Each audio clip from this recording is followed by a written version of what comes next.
ومن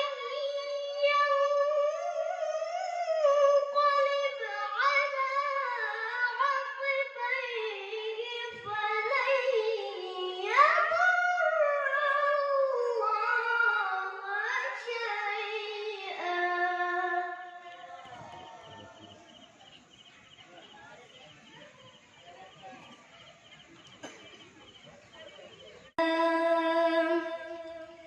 يا نبي سلام عليك،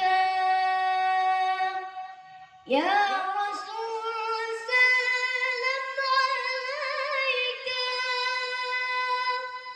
يا